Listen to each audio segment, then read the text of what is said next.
ஆண்டவர் இரட்சகருமாகிய இயேசு கிறிஸ்துவின் நாமத்திலே உங்களை வாழ்த்துகிறேன், வரவேற்கிறேன். இந்த வேளையிலும் கூட கர்த்தர் நம்முடைய வாழ்க்கையில் எவ்வளோ விதமான நன்மைகளை, அற்புதங்களை, அதிசயங்களை அவர் நம்முடைய வாழ்க்கையிலே செய்கிறவராக இருக்கிறார். இன்றைக்கு நீங்களும் நானும் நிற்பது நிர்மூலமாகாமல் இருப்பதும் அவருடைய கிருபையாக காணப்படுகிறது. அவருடைய கிருபை நம்மை வாழ வைக்கிறது, நம்மை உயர்த்துகிறது, நம்மை அவரோடு கூட இணைந்திருக்க செய்கிறது. இந்த நாளிலும் கூட நான் ஒரு சில வார்த்தைகளை தியானிக்க போகிறோம். உங்களுடைய வேதத்தை மார்க் எழுதின சுவிசேஷம் 10வது அதிகாரத்தினராக திறந்து கொள்ளுங்கள். மார்க் 10 வசனம் 46 52 வரையிலும் கூட்டு நெரிசலிலும் கூடவே இருந்து கவனிக்கிறவர் என்கிறதான தலைப்பிலே ஒரு சில காரியங்களை இன்றைக்கு நாம் தியானிக்க போகிறோம். அநேக நேரங்களிலே நாம் ஆண்டவரை நோக்கி அழைத்திருப்போம். நம்முடைய தேவைகளின் மத்தியில் நாம் அவரை அழைத்திருப்போம். நமக்கு ஒரு உதவி தேவை என்கிறதான போது அவரை நாம் அழைத்திருப்போம். ஒரு சுகம் தேவைப்படுகிறதான போது அவரை அழைத்திருப்போம். அது ஏதோ ஒரு இக்கட்டிலே நமக்கு உதவி வேண்டும் என்கிறதற்காக நாம் தேவனை அழைத்திருப்போம். தேவனை நோக்கி முறையிட்டிருப்போம். தேவனை நோக்கி ஜெபித்திருப்போம். கர்த்தர் நம்முடைய ஜெபங்களை எல்லாம் கேட்டு அவர் நமக்கு அற்புதங்களை செய்திருக்கிறார், அதிசயங்களை செய்திருக்கிறார். எல்லா விதமான தீமைகளையும் அவர் சுவையாக மாற்றி இருக்கிறார். இந்த நாளிலும் மார்க் 10வது அதிகாரத்திலிருந்து பர்த்திமேயு என்கிறதான ஒரு மனிதன், ஒரு குருடன், அவனுடைய வாழ்க்கையிலே சுகத்தை அவன் பெற்றுக் கொண்டிருக்கிறார். எப்படி அவன் இயேசு கிறிஸ்துவிடம் இந்த சுகத்தை பெற்றுக்கொண்டான் என்கிறதை பற்றி இந்த நாளிலே நாம் சுருக்கமாக தியானிக்க போகிறோம். வசனம் 46 52 வரையிலும் படிக்கலாம். பின்பு அவர்கள் எரிகோவுக்கு வந்தார்கள். அவரும் அவருடைய சீஷர்களும் திரளான ஜனங்களும் எரிகோவை விட்டு புறப்படுகிற போது திமேயுவின் மகனாகிய பர்த்திமேயு என்கிற குருடன் வழியருகே உட்கார்ந்து பிச்சை கேட்டுக்கொண்டிருந்தான். அவன் நசரேயனாகிய இயேசு வருகிறார் என்று கேள்விப்பட்டு, இயேசுவே, தாவீதின் குமாரனே, எனக்கு இரங்கும் என்று கூப்பிடத் தொடங்கினான். அவன் பேசாது இருக்கும்படி அநேகர் அவனை அதட்டினார்கள். அவனோ, தாவீதின் குமாரனே, எனக்கு இரங்கும் என்று முன்னிலும் அதிகமாய் கூப்பிட்டான்.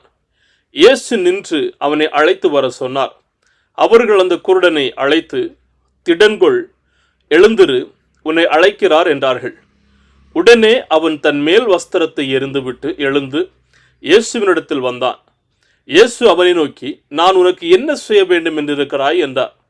அந்த குருடன், ஆண்டவரே, நான் பார்வையடைய வேண்டும் என்றார். இயேசு அவனை நோக்கி, நீ போகலாம், உன் விசுவாசம் உன்னை ரட்சித்தது என்றார். உடனே அவன் பார்வையடைந்து வழியிலே இயேசுவுக்கு பின் சென்றார். இப்போது இயேசுவும் அவருடைய சீசர்களும் திரளான கூட்ட ஜனங்களும் பஸ்காவை ஆசரிக்கும் வண்ணமாக எருசலேமுக்கு கடந்து செல்லுகிறார்கள். அவர்கள் போகிறதான வழியிலே இப்போது எரிகோ என்கிறதான ஒரு பகுதியை, ஒரு பட்டணத்தை அவர்கள் கடக்கிறார்கள். இந்த எரிகோவுக்கு வருகிறதான போது ஒரு வித்தியாசமான சூழலை இயேசுவும் அவரோடு கூட இருந்ததான ஜனங்களும் பார்க்கிறார்கள். இந்த எரிகோ என்கிறதான பகுதியிலே எருசலேம் தேவாலயத்திலே ஊழியம் செய்ததான அநேக விதமான ஆசாரியர்களும் லேபியர்களும் தங்கள் குடித்தனம் இருந்தவர்களாக இருந்தார்கள். அது மாத்திரமல்லாமல் அநேக விதமான புண்ணிய ஸ்தலங்களும் இந்த பகுதியிலே காணப்பட்டபடியினால் இந்த எரிகோவுக்கு பரிசுத்த பூமி என்கிறதான பெயர் கூட இந்த பகுதிக்கு இருக்கிறது. இயேசுவும் அவரோடு கூட இருந்ததான ஜனங்களும் இப்போது வருகிறதான போது இந்த எரிகோவில் பிரவேசித்த போது ஒரு வித்தியாசமான ஒரு சூழ்நிலையை பார்க்கிறார்கள். என்னவென்று சொன்னால், பர்த்திமேயு என்கிறதான ஒரு குருடன் வழி அருகே உட்கார்ந்து அவன் பிச்சை கேட்டுக் கொண்டிருக்கிறான். பர்த்திமேயு என்கிற பெயருடையதான அர்த்தம் என்னவென்று சொன்னால், மரியாதைக்குரிய மகன், சன் ஆஃப் ஹானர் அப்படி என்று இதனுடைய அர்த்தம். பாருங்கள், அவனுடைய பெயருடையதான அர்த்தம் மிகவும் மரியாதை நிறைந்ததாகவும் மதிப்புக்குரியதாகவும் காணப்படுகிறது. ஆனால் அவனுடைய வாழ்க்கை எப்படி இருக்கிறது என்றால், அவன் ரோட்டின் வழி அருகே உட்கார்ந்து தன்னுடைய வாழ்வாதாரத்திற்காக அவன் பிச்சை கேட்டுக் கொண்டிருக்கிறவனாக இந்த மனிதன் காணப்படுகிறான். இப்படிப்பட்டதான ஒரு சூழ்நிலையிலே தான் இயேசுவை இந்த மனிதன் சந்திக்க வேண்டி இருக்கிறது. இயேசுவை சந்திக்கிறதான மாத்திரத்திலே அவனுடைய வாழ்க்கையிலே ஒரு மாற்றம் வருகிறது, அற்புதங்கள் நடக்கிறது. அவன் அதிசயத்தை பெற்றுக்கொண்டு குருடனான ஒரு மனிதன் பார்வையடைந்து அவன் கடந்து செல்லுகிறவனாக இருக்கிறான். இந்த பார்வையை பெற்றுக்கொள்ளுகிறதற்கு இந்த பர்த்திமேயு என்ன விதமான செயல்களை செய்தான் என்கிறதை பற்றி சுருக்கமாக நாம் பார்க்க போகிறோம் இன்றைக்கு. முதலாவதாக வசனம் 47 படிக்கலாம். அவன் நசரேயனாகிய இயேசு வருகிறார் என்று கேள்விப்பட்டு, இயேசுவே, தாவீதின் குமாரனே, எனக்கு இரங்கும் என்று கூப்பிடத் தொடங்கினான். இந்த வசனத்தில் பார்க்கிறதான போது நசரேயனாகிய இயேசு கிறிஸ்து வருகிறார் என்று கேள்விப்பட்ட உடனே இந்த குருடன் தன்னுடைய வார்த்தையை அவன் மாற்றி கூப்பிடுகிறவனாக இருக்கிறான். முதலாவதாக அவன் இயேசுவை அழைக்க வேண்டிய விதத்தில் அவன் அழைத்தவனாக இருக்கிறான். நான் இவ்வாறாக நினைக்கிறேன், இவனோடு கூட அநேக ஜனங்கள் உட்கார்ந்து பிச்சை எடுத்துக் கொண்டிருப்பார்கள். சாதாரணமாகவே நம்முடைய தேசத்திலே பார்க்கிறதான போது பண்டிகை காலங்களிலாக இருக்கட்டும் அல்லது திருவிழாக்களின் காலங்களாக இருக்கட்டும், அநேக பிச்சைக்காரர்கள் அங்குங்குமாக கூட்ட நெரிசல்கள் மத்தியிலே அமர்ந்திருந்து தங்களுடைய வாழ்வாதாரத்திற்காக பிறரிடம் கையேந்துகிறதை நாம் பார்க்க முடியும். ஒருவேளை அதே போலதான் எருசலேம் பண்டிகைக்காக அங்கு போகிறவர்கள் வருகிறவர்கள் என்று சொல்லி மிகவும் கூட்டமாக அந்த பகுதிகள் இருந்திருக்கும். இப்போது இந்த பகுதிகளிலே அநேக விதமான ஜனங்கள் உட்கார்ந்து பிச்சை கேட்டுக் கொண்டிருப்பார்கள். அதில் ஒருவன் இந்த பர்த்திமேயுவாக இருக்கிறான். எல்லாரும் தாங்கள் பிச்சை எடுக்கிறதிலே அவர்கள் கவனம் செலுத்துகிறார்கள். தங்களுக்கு ஏதாவது கிடைக்குமா என்கிறதை குறித்து அவர்கள் கவனம் செலுத்துகிறார்கள். ஆனால் இந்த பர்த்திமேயு மாத்திரம் தன்னுடைய வாழ்க்கையின் மாற்றத்திற்காக அவன் கவனம் செலுத்துகிறவனாக இருக்கிறான். அவன் இயேசு வருகிறார் என்று கேள்விப்பட்டதான உடனே அவன் தன்னுடைய வார்த்தைகளை அவன் மாற்ற ஆரம்பிக்கிறான். எனக்கு யாராவது உதவி செய்யுங்கள் என்று அவன் கேட்கிறதற்கு பதிலாக அவன் எப்படி இயேசுவை அழைக்கிறான் என்றால், இயேசுவே, தாவீதின் குமாரனே, எனக்கு இறங்கும் என்று கூப்பிட ஆரம்பித்தான். பாருங்கள், மற்றவர்கள் எல்லாம் தன்னுடைய வாழ்க்கைக்கு என்று சொல்லி அவர்கள் கண்ணோட்டமாக இருக்கிறார்கள். ஆனால் இவன் தன்னுடைய வாழ்வின் விடுதலைக்கு என்று சொல்லி மிகவும் வாஞ்சி உள்ளதான ஒரு மனிதனாக காணப்படுகிறான். நீங்களும் நானும் இயேசுவை அழைக்க வேண்டிய விதத்திலே நாம் அழைக்க வேண்டியது மிகவும் அவசியமானதாக இருக்கிறது. நிச்சயமாகவே இந்த மனிதனுக்கு பார்க்க முடியவில்லை என்று சொன்னால் வேதம் சொல்லுகிறது அவன் குருடனாக இருக்கிறான் என்று சொல்லி. ஆனால் அநேக ஜனங்கள் ஒருவேளை இயேசுவை பாடி புகழ்ந்து இயேசுவை உயர்த்தி கொண்டு சென்றிருப்பார்கள். இயேசு என்கிறதான பெயரை கேட்ட மாத்திரத்தில் இந்த பர்த்திமை என்கிறதான மனிதன் அவன் இயேசுவை அழைக்க ஆரம்பித்தான். கண்ணால் அவனால் பார்க்க முடியவில்லை, ஆனால் அவனுடைய காது இயேசு வருகிறார் என்று கேள்விப்படுகிறதற்கு மிகவும் ஆயத்தமாக இருந்தது. அவன் கேள்விப்பட்டதான மாத்திரத்திலே அவனுடைய வாய் இயேசுவை அழைக்கிறதற்கு ஆயத்தமாக இருந்தது. அவன் சாதாரணமாக அழைக்கிறதான விதத்தில் அவன் அழைக்கவில்லை. வசனம் 47 சொல்லுகிறது, இயேசுவே, தாவீதின் குமாரனே, எனக்கு இறங்கும் என்று அவன் கூப்பிட ஆரம்பித்தான். நம்முடைய வாழ்க்கையிலே யார் இறங்க முடியும், நம்முடைய வாழ்க்கையிலே யார் மனதுருக முடியும் என்கிறதை மிகவும் தெளிவாக இந்த மனிதன் புரிந்து வைத்திருக்கிறான்.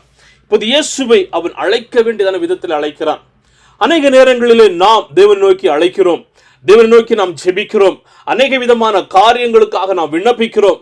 ஆனால் வேதம் சொல்லுகிறது, சில நேரங்களிலே நாம் புறஜாதிகளை போல விண்ணப்பிக்கிறவர்களாக இருக்கிறோம்.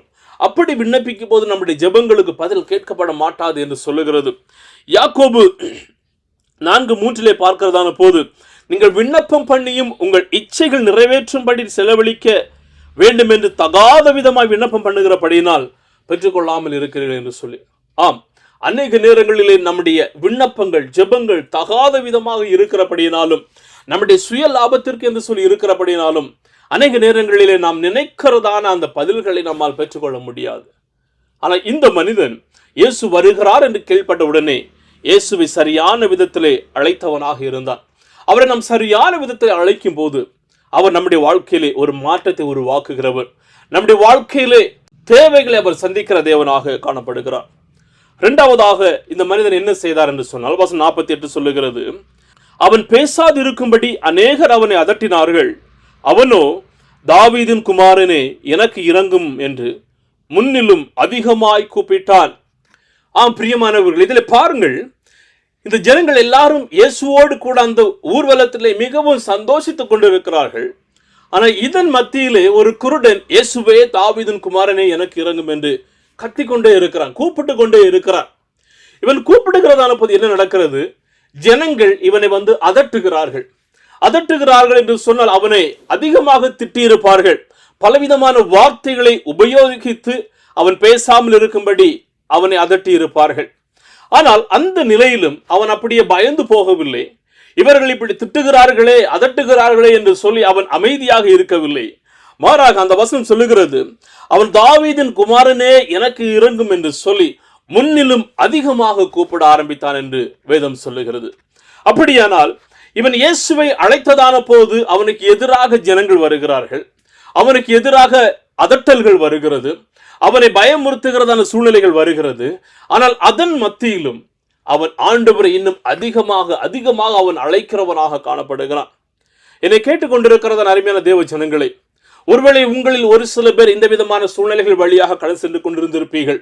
இயேசுவை நீங்கள் ஏற்றுக்கொண்ட மாத்திரத்திலே உங்களுடைய குடும்பத்தில் இருந்தோ அல்லது உங்களுடைய உறவினர்கள் இருந்தோ சமூகத்தில் இருந்தோ உங்களை அதட்டி இருக்கலாம். நீ எதற்கு ஆலயத்திற்கு செல்லுகிறாய், எதற்கு ஆண்டவரை ஆராதிக்கிறாய் என்கிறதான அநேக விதமான வெறுப்புகளும் புறக்கணிப்புகளும் அதட்டல்களும் வந்திருக்கும். ஆனால் அதன் மத்தியிலும் நீங்கள் நிலைத்து இருக்கிறீர்கள். ஆனால் ஒரு சில பேர் இப்போது நீங்கள் அப்படிப்பட்ட சூழ்நிலைகள் வழியாக கடந்து சென்று கொண்டிருக்கலாம். ஆனால் உங்களுக்கு நான் ஊக்கப்படுத்துகிறது என்னவென்று சொன்னால், நீங்கள் உங்களை அழைத்த தேவனை இன்னும் நிரந்தரமாக நீங்கள் முழுமையாக அர்ப்பணித்து அவருக்கென்று சொல்லி ஜீவிக்கிறதான போது அவர் ஒருபோது உங்களை விட்டு விலகுகிறவர் அல்ல. இந்த குருடனுடைய வாழ்க்கையில் அதட்டல்கள் வந்தது, ஆனால் அவன் அதோடு கூட நிறுத்தி விடவில்லை. மாறாக முன்னை பார்க்கிலும் அதிகமாக அவன் இயேசுவை அழைக்கிறவனாக காணப்பட்டான். வேதம் சொல்லுகிறது, சங்கீதம் 72:12, கூப்பிடுகிற எளியவனையும் உதவியற்ற சிறியவனையும் அவர் விடுவிப்பார் என்று சொல்லி. அப்ப நம்முடைய தேவன் அவரை நோக்கி கூப்பிடுகிற யாவரையும் அவர் விடுவிக்கிறவராக இருக்கிறார்.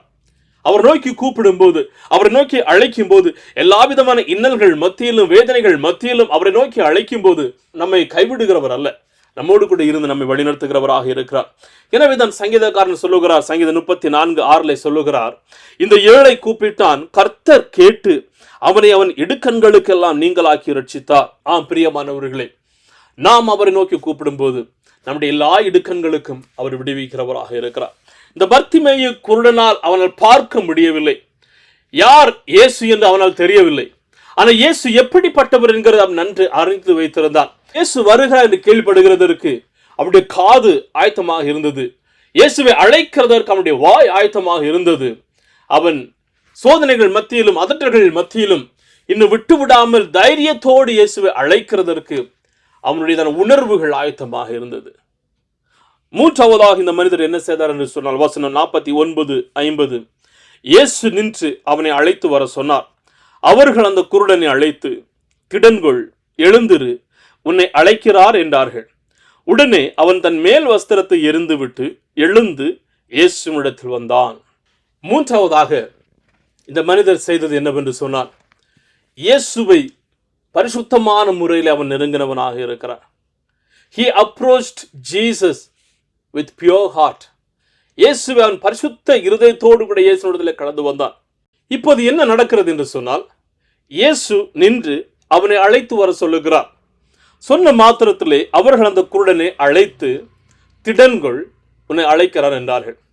நாம் இதிலிருந்து புரிந்து கொள்ளுகிறதான ஒரு காரியம் என்னவென்று சொன்னால், இந்த பகுதியிலே முன்பதாக ஜனங்கள் அநேக பேர் இவனை அதட்டுகிறார்கள், பேசாமல் இருக்கும்படி இவனை சொல்லுகிறார்கள். ஒருவேளை பற்பல விதமான வார்த்தைகளை உபயோகித்து இருக்கலாம், அல்லது தேவையில்லாத வார்த்தைகளை பயன்படுத்தி இவனை அதட்டி இருக்கலாம். ஆனால் இப்போது அதே ஜனங்கள் இவனிடத்தில் வந்து, எப்பா இயேசு உன்னை அழைக்கிறார் என்று சொல்லுகிறார்கள். திடன்கொள், தைரியமாயிரு, பயப்படாத, இனிமேல் நீ சத்தம் போட வேண்டிய தேவையில்லை, தைரியமாயிரு, இயேசு உன்னை அழைக்கிறார் என்று சொல்லுகிறார்கள். யார் இவனை அதட்டினார்களோ அதே ஜனங்கள் இப்போது இவனை சொல்லுகிறார்கள், இயேசு உன்னை அழைக்கிறார். இயேசு இந்த குருடனை அழைத்து வாருங்கள் என்று சொல்லவில்லை, அவனை அழைத்து வாருங்கள் என்று சொல்லுகிறார். இந்த மனிதர்கள் புரிந்து கொண்டார்கள் இயேசு யாரை அழைக்கிறார் என்று சொல்லி. அதை கேட்டதான மாத்திரத்திலே இந்த மனிதனுடையதான பிரதியுத்தரம் எப்படி இருக்கிறது பாருங்கள். வசனம் 50, உடனே அவன் தன் மேல் வஸ்திரத்தை எறிந்து விட்டு எழுந்து இயேசுவினிடத்தில் கடந்து வந்தான். அவனுடைய மேல் வஸ்திரத்தை அவன் எறிந்து விட்டு இயேசுவினிடத்தில் கடந்து வருகிறான்.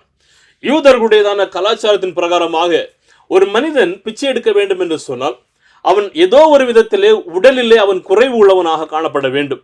அப்படி இருக்கிறதான போது அரசாங்கத்தை அவன் அணுக வேண்டும். அரசாங்கம் அவன் பிச்சை எடுக்க தகுதியானவன் என்கிறதான ஒரு நிரூபத்தை அவனுக்கு வழங்கினதற்கு அப்புறமாக இவன் பிச்சை எடுக்க முடியும். அப்படி எடுக்கிறதான போது அவனுக்கு ஒரு கவுன் போன்றதான ஒரு அங்கியை, நீண்ட அங்கி அவர்கள் கொடுப்பார்கள். இவன் அந்த அங்கியை தரையிலே உட்கார்ந்து விரித்து வைத்துதான் அவன் பிச்சை எடுக்க வேண்டும். இப்படி ஒவ்வொரு நாளும் அதே யூனிஃபார்மை அவன் அணிந்து விட்டு அவன் பிச்சை எடுத்துக் கொண்டிருக்கிறான். ஒருவேளை இந்த யூனிஃபார்ம் மிகவும் அழுக்கடைந்து கரை படிந்து நாற்றம் எடுக்கிறதாக இருந்திருக்கும். இப்போது இயேசு அழைக்கிறார் என்று சொன்ன மாத்திரத்திலே அவன் அந்த மேல் வஸ்திரத்தை எறிந்து விட்டு இயேசுவிடத்திலே கடந்து வருகிறான். இதிலிருந்து நாம் கற்றுக்கொள்ளுகிறதான ஒரு பாடம் என்னவென்று சொன்னால், இயேசுவிடத்திலே நான் சரியான விதத்தில் நெருங்க வேண்டும், தூய்மையான அனுபவத்தில் நெருங்க வேண்டியது அவசியம். ஆவிக்குரிய பாடத்தை நாம் கற்றுக்கொள்ளுகிறது, இயேசு அவர் பரிசுத்தத்தை எதிர்பார்க்கிறார். நம்முடைய வாழ்க்கையில ஒருவேளை அநேக விதமான குறைவுகள், அழுக்குகள், கரைகள் காணப்படலாம். ஆனால் அவைகளோடு கூட நாம் இயேசுவிடத்தில் நெருங்காத படிக்கு நம் மன்னிப்பை பெற்று தூய்மையான இருதயத்தோடு கூட இயேசுவிடத்தில் நெருங்க வேண்டியது மிகவும் அவசியமானதாக இருக்கிறது. அருமையான தேவ ஜனங்களே, உங்களுடைய வாழ்க்கையும் என்னுடைய வாழ்க்கையும் எப்படி இருக்கிறது? நாம் இயேசுவை அழைக்கிறோம், அநேக காரியங்களுக்காக அழைக்கிறோம். வேதனைகள் வருகிறது, போராட்டங்கள் வருகிறது, நெருக்கங்கள் வருகிறது. அநேக நேரங்களில் நாம் சோர்விழந்து அப்படியே விட்டு விடுகிறவர்களாக இருக்கிறோம். ஆனா அந்த நிலைகளிலே நாம் அப்படி விட்டு விடாத படிக்கு தொடர்ந்து இயேசுவிடத்திலே நாம் பரிசுத்தத்தோடு கூட நெருங்கி வர வேண்டியது அவசியமானதாக இருக்கிறது. அதேதான் தேவனும் நம்மிடத்தில் எதிர்பார்க்கிறவராக இருக்கிறார். இந்த பர்த்திமேயு என்கிறதான குருடன் அதை தான் செய்தவனாக இருந்தான். நான்காவதாக இவன் செய்தது என்னவென்று சொன்னார். வசனம் 51. இயேசு அவனை நோக்கி, உனக்கு என்ன செய்ய வேண்டும் என்று இருக்கிறாய் என்றார். அதற்கு அந்த குருடன், ஆண்டவரே, நான் பார்வையடைய வேண்டும் என்றான். ஆம், அருமையான தேவ ஜனங்களே, நான் இவ்வாறாக நினைக்கிறேன். இப்போது இந்த ஜனங்கள் இவனை அழைத்து வர சொன்னார் என்கிறதான மாத்திரத்திலே உடனடியாக தான் ஒரு கண் தெரியாதவன் என்கிறதையும் அவன் மறந்துவிட்டு இயேசுவிடத்தில் அவன் கடந்து செல்லுகிறான். அவன் யாரையும் உதவிக்காக அழைத்தான் என்று நாம் அதிலே பார்க்க முடியாது, அல்லது ஏதாவது ஜனங்கள் அவனுக்கு உதவி செய்தார்களா என்கிறதை நாம் அதிலே பார்க்க முடியாது. மாறாக அவன் உடனடியாக எழுந்து இயேசுட வந்தான் என்கிறதை நாம் அதிலே பார்க்க முடியும். இப்போது இயேசுடத்தில் அவன் போனதான மாத்திரத்திலே இயேசு இவனை எல்லா ஜனங்களுக்கு முன்பதாகவும் அவன் நிற்க வைத்து, நான் உனக்கு என்ன செய்ய வேண்டும் என்று கேட்கிறார். அவனுக்கு தேவையான காரியத்தை இயேசுடத்திலே கேட்கிறான். அவனுக்கு எது அவசியமானதாக இருந்ததோ அதை அவன் இயேசுடத்திலே கேட்கிறவனாக இருக்கிறான்.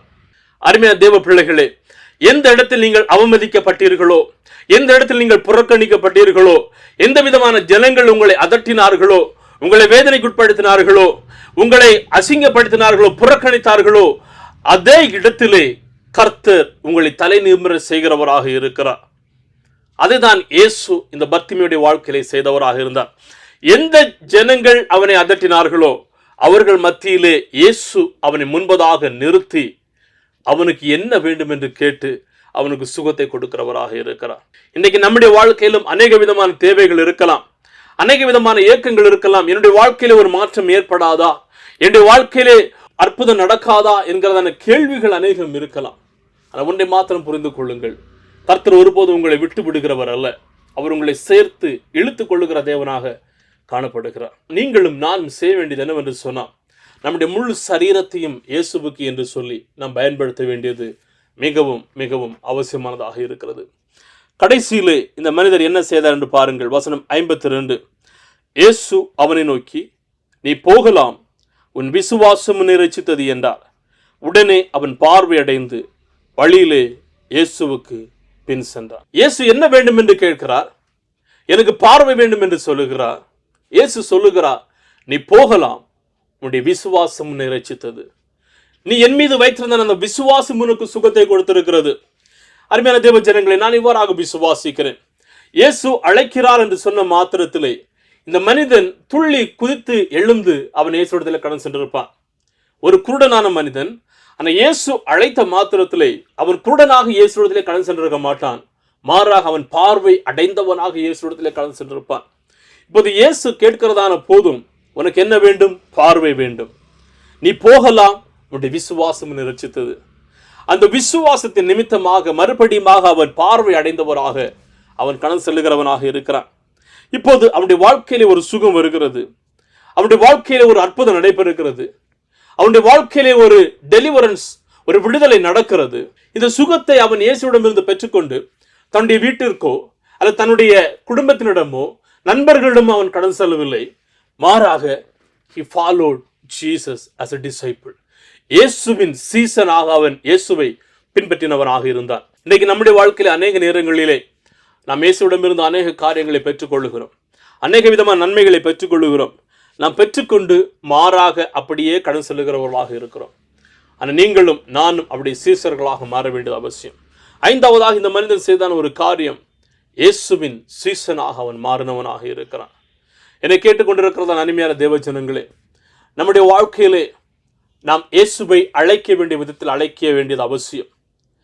நாம் சோதனைகள் மத்தியிலும் வேதனைகள் மத்தியிலும் இன்னும் விட்டு விடாதபடிக்கு தொடர்ந்து நாம் அவரை அழைக்க வேண்டியது அவசியம். ஒருபோது நாம் விட்டுவிடக்கூடாது. அவரை பரிசுத்தத்தோடு கூட அணுக வேண்டியது அவசியம். நம்முடைய தேவைகளை மாத்திரம் அவரிடத்தில் கேட்க வேண்டும். அவருடைய சீஷர்களாக மாற வேண்டும். இந்த பர்த்திமேயுடையதான வாழ்க்கையிலே அவன் குருடனாக இருக்கிறான். அவனை பார்க்க முடியாது. ஆனால் இயேசு வருகிறார் என்று கேள்விப்படுகிறதற்கு அவனுடைய காது ஆயத்தமாக இருந்தது. இயேசுவை அழைக்கிறதற்கு அவனுடைய வாய் ஆயத்தமாக இருந்தது. இயேசுவை பரிசுத்தத்தோடு கூட நெருங்குகிறதற்கு அந்த பழைய விதமான ஆடைகளை களைச்சி போடுகிறதற்கு தன்னுடைய கைகள் ஆயத்தமாக இருந்தது. இயேசுவிடம் நடக்கிறதற்கு தன்னுடைய கால்கள் ஆயத்தமாக இருந்தது. வேதனைகள் அதட்டல்கள் வந்ததான போதும் விட்டுவிடாமல் தொடர்ந்து இயேசுவை அதிகமாக அழைக்கிறதற்கு அவருடைய மன தைரியமும் அது மிகவும் போதுமானதாக இருந்தது. தன்னுடைய சரீரத்தின் முழு அவயவங்களும் இயேசுவுக்கு என்று பயன்படுகிறதற்கு ஆயத்தமாக இருந்தது, கண்ணை தவிர. இன்னைக்கு நம்முடைய வாழ்க்கையில் நல்ல சுகம், பலன், ஆரோக்கியத்தை கர்த்தர் கொடுத்திருக்கிறார். ஆனால் எந்த அளவுக்கு நம்முடைய வாழ்க்கையை நாம் தேவனுக்கு என்று சொல்லி பயன்படுத்துகிறோம்? அநேக விதமான போராட்டங்கள், அநேக விதமான வேதனைகள், அநேக விதமான இன்னல்கள் நம்முடைய வாழ்க்கையிலே சூழ்ந்து வருகிறதாக இருக்கும். ஆனால் அவைகள் மத்தியிலே துவண்டு போகிறீர்களா? மன தைரியத்தோடு கூட கிறிஸ்துவுக்காக ஜீவிக்கிறீர்களா? தேவனை நெருங்க வேண்டியது அவசியம். தேவனை தேட வேண்டியது அவசியம். தேவனுக்காக ஜீவிக்க வேண்டியது அவசியம். கர்த்ததாமே நம்ம ஒவ்வொருவரையும் அதற்கென்று சொல்லி ஆயத்தப்படுத்துவாராக. இந்த வாரம் உங்களுடைய வாழ்க்கையிலே ஒரு ஆசீர்வாதமான வாரமாகவும் அநேக விதமான அற்புதங்களையும் அதிசயங்களையும் காண்கிறதான ஒரு வாரமாகவும் காணப்படட்டும். கர்த்ததாமே உங்களோடு இருந்து உங்களை ஆசீர்வதிப்பாராக. உங்களுடைய வாழ்க்கையில் ஏதாவது ஜெப தேவைகள் இருக்குது என்று சொன்னால் எங்களை அணுகுங்கள். கர்த்ததாமே உங்களோடு கூட இருந்து உங்களை வழி நடத்துவாராக. ஆமென்.